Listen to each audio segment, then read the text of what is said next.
Welcome to the pbvU Plus Distance Learning Certification Course Level 2. We wanted to start this launch by saying thank you. Thank you for all you do for your students. There are so many ways you could choose to spend your time, and the fact that you are choosing to spend some of it developing your craft as an educator in the area of distance learning speaks volumes. When we know better, we do better. And when we do better as educators, student achievement is positively affected. You are truly leading with learning and putting students first. We look forward to growing with you through the challenges you may encounter and celebrating your success along the way. We'd like to take a moment to introduce you to our distance learning team. Dr. Jason Hodgson, the Director of Professional Development, Shelley Tiffin, the Instructional Services Coordinator for pbvU, Shannon Zimmerman, the Distance Learning TOSA, Hans Tolman, myself, Distance Learning TOSA, and Jill Fetters, our Distance Learning TOSA. We are here to support you in your day-to-day implementations of distance learning. If you need to problem solve Canvas or to build an asynchronous lesson plan that supports small groups, we are here to work with you, your teams, and your sites. Please do not hesitate to reach out. Now let's take a look at the objectives for this launch. By the end of this session, participants will understand the distance learning pillars, know how to navigate the distance learning certification Canvas course structure, understand how to obtain distance learning certification, understand the basic structure of the course, know what to expect during a boost and showcase session.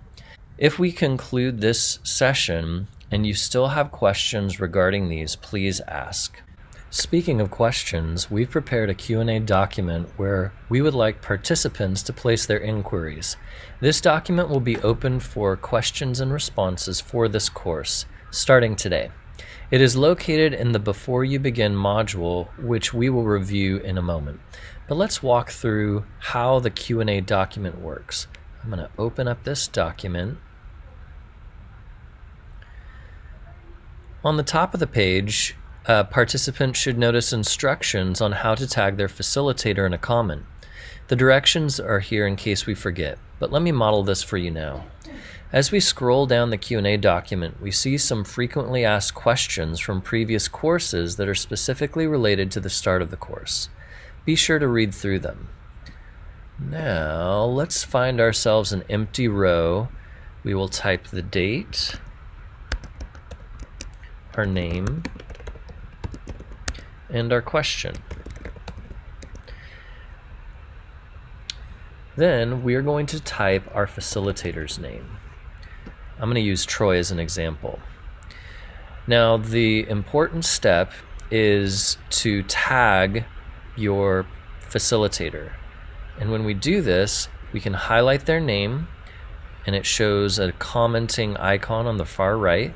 We click on that icon, type a plus sign, type in our facilitator's name. I'm going to type Troy, and then we select Assign to our facilitator, and then click the blue Assign button. And that will send your facilitator an email letting them know that you have a question. Okay, let's head back to the presentation. The pbvU Plus certification courses are structured differently than traditional pbvU courses, as we can see in this model. This distance learning certification course spans for 4 weeks versus the traditional 8-week courses. They include 2 mandatory synchronous Zoom sessions. Attendance is required for course completion. In regards to content, participants are to work at their own pace through the content and tasks. Before You Begin module is due at the end of the first week. If not completed, participants will be dropped from the course. All other coursework is due on the last day of the learning cycle. Let's look at the courses now through the lens of asynchronous and synchronous learning. For asynchronous learning, PBVUSD distance learning certification courses are offered. Content and tasks are provided for each of the 3 modules. Learning and implementations are to be completed for a showcase. For synchronous, participation in a boost session is required. Participation in a showcase session is also required. Synchronous sessions will contain large and small group components. Facilitators for the course will communicate office hours for further support.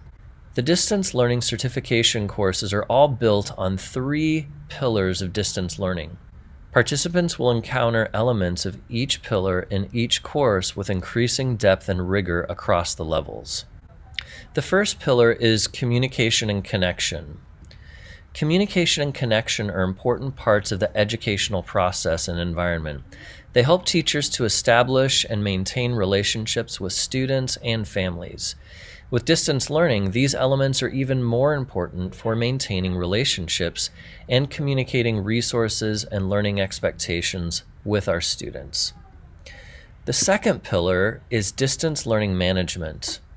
Having a deep understanding of learning management allows teachers to successfully provide resources and learning opportunities to students.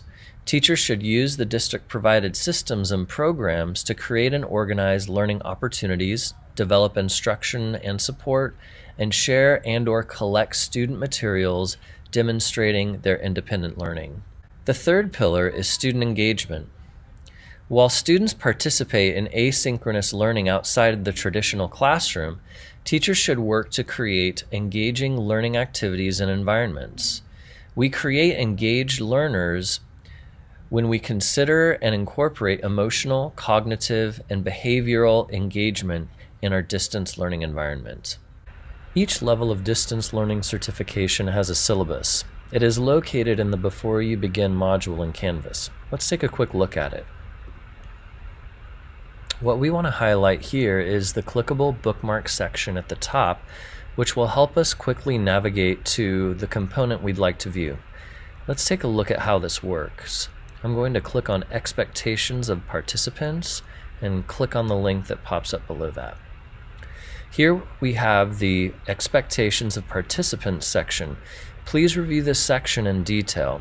If you are unable to meet these expectations, please notify pbvU immediately. Reading the syllabus all the way through is an assignment in the Before You Begin module, so we will not take the time to do that now. The distance learning certification courses in Canvas incorporate all of these elements: the homepage, syllabus, modules, and showcase. Now is a great time to jump over to Canvas and take a look at the course. Here's the homepage. Participants will find all of the information they need for the course, including links to the content, facilitator contact information, the Q&A document link, and links for office hours and asynchronous sessions. You can find the syllabus on the home page by going to the left side where it says Syllabus in the navigation menu. The syllabus will include a timeline of course deadlines as well as your syllabus. In addition, it will have a course summary with possible timelines to follow to complete assignments. As we move to the modules, I'm going to find this by clicking on Modules in the top left in the navigation window. We can see the Before You Begin module. These items in the module are all due by the end of the first week in the cycle. If these are not completed by the deadline, participants will be dropped from the course. Each item must be completed in order. Scrolling down, we can see modules and the content they contain. Each module is a prerequisite for the next. In other words, participants must complete modules and the assignments inside the modules in consecutive order. Participants will not be able to access content until the previous content has been viewed. When working through the modules, participants will find some of the content embedded in Google Slides. We want to show you how to expand the slides so they are large enough to read and don't skip around on the page. So I'm going to open up 2.1a.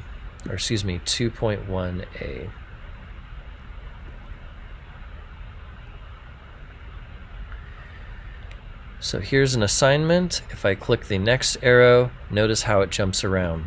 In order to get into full screen, you're going to click on the icon, little square full screen icon.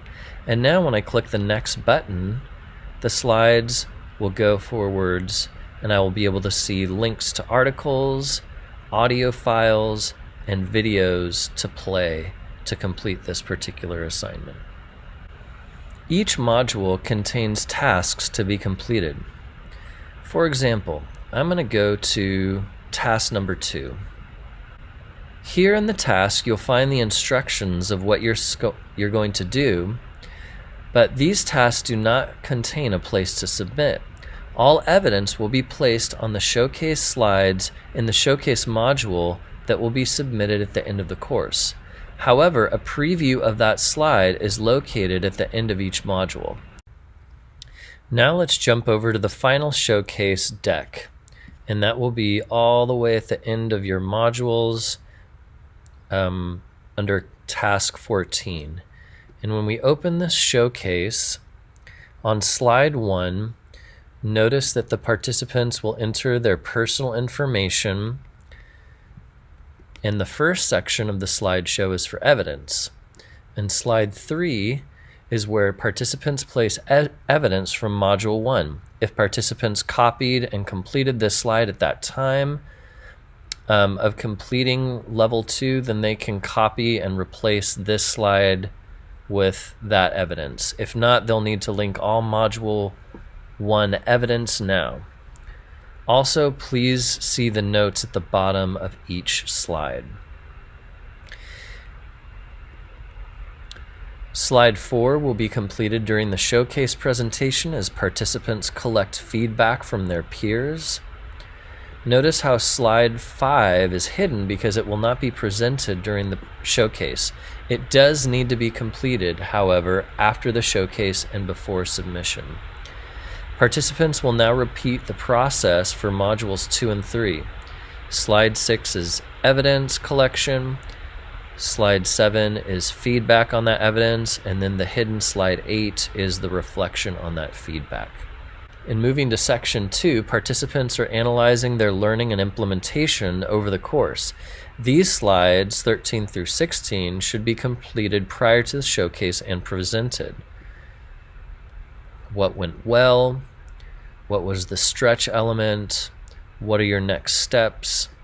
And then feedback on analysis. The same is true for section 3, action. You'll see some prompts there and then feedback on your action. So that's the overview of the Canvas course and its organization. Let's head back to the presentation. Remember, there are 2 mandatory synchronous events as part of this course. Here's a general overview of what to expect during a Boost session. We'd like to highlight that there are questions for discussion included in these sessions. Participants should look at them in advance and be prepared to participate. Here's a little bit more of what the Boost session will look like. Although these sessions are 2 hours long, the time passes quickly as participants engage in both small and large group activities. Feel free to pause the video to review this content. And the culmination of a participant's learning in this course happens during the showcase. During this session, participants share their accomplishments, their challenges, and their takeaways while receiving feedback from peers and an opportunity to reflect on it all. This is a general overview of what's to be expected during the showcase. And again, feel free to pause the video. As we get ready to conclude this launch, we wanted to let you in on a little secret. Participants who experience the highest levels of success and deepest levels of learning are the ones who find 2 to 3 other participants to collaborate with during these sessions. If you do not know of any other participants or who may be in your grade level, please reach out to your facilitator and they can help connect you. This is just a reminder to place any questions that come up during our time together in the question and answer document. Don't forget to tag your facilitator when you do. And that is all we have for you. Thank you so much for watching, and we wish you the best on your distance learning certification journey.